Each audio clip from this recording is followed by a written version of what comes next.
북코스모스가 읽어보고 추천하는 이달의 책. 세상 친절한 유전자 이야기. 에블린 에에르 지음. 미레이 창.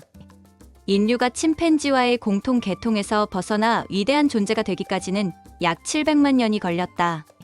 그리고 그 위대한 여정 속에 유전자는 숨겨진 비밀 무기처럼 항상 함께해왔다.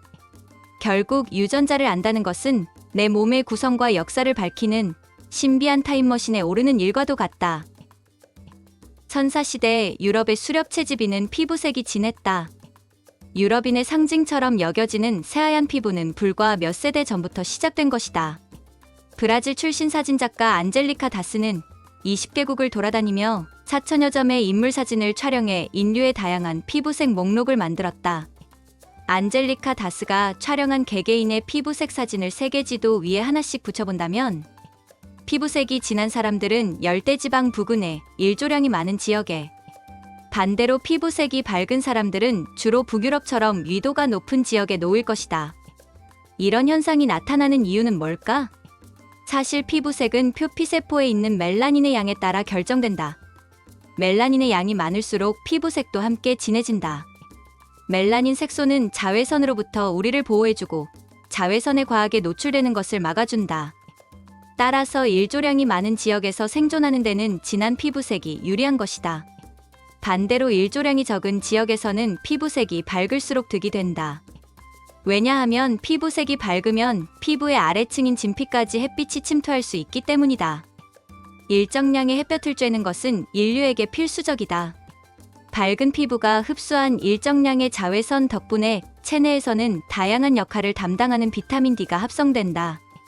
비타민 D는 특히 장에서 칼슘과 인의 흡수를 돕는다. 만약 체내에 비타민 D가 부족하면 구루병과 같은 뼈성장 관련 질환에 걸릴 위험이 커진다. 그렇다면 우리의 피부색은 어떻게 다양해졌을까? 우리의 조상들은 원래 유인원처럼 온몸이 털로 가득했다.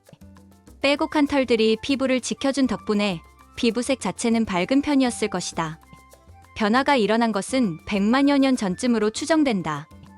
일조량이 많은 아프리카 지역에 살던 조상 인류부터 점점 털이 빠지고 털 대신 피부 자체를 진하게 만드는 방식의 진화가 시작된 것이다.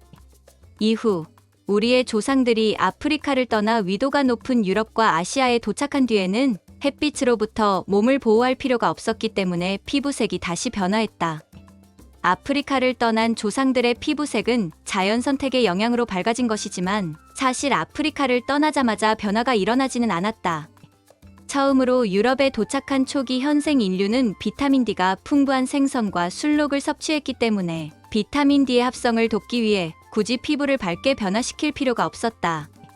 이누이트 등 북극 지방에 거주하는 현생 인류의 피부색이 진한 편인 이유도 이런 맥락에서 이해할 수 있다. 이들이 사냥해 먹는 바다표범 등의 해양 포유류에 비타민 D가 풍부하게 포함되어 있다. 그렇다면 유럽인의 피부색은 언제부터 밝아졌을까? 선사시대 유골에서 추출한 DNA를 분석한 결과 구석기 시대의 유럽인들은 짙은 피부에 푸른 눈이었다.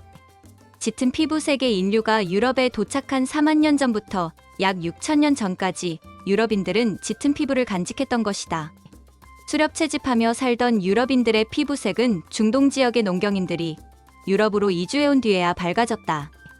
중동에서 이주해온 이들의 피부색이 더 밝았기 때문에 그들과 교배하자 유럽인의 피부색에 변화가 일어났던 것이다. 하지만 무엇보다 영향을 끼친 요소는 당시 유럽에 살던 이들의 식생활 변화였다. 농경이 도입되면서 사람들은 주식으로 곡물을 먹기 시작했고 곡물에는 비타민 D가 부족했다. 그렇게 되자 유럽인들의 피부색은 자연스럽게 더 밝은 피부색으로 진화할 수밖에 없었다. 세상 친절한 유전자 이야기. 에블린 에에르 지음. 미레이 창.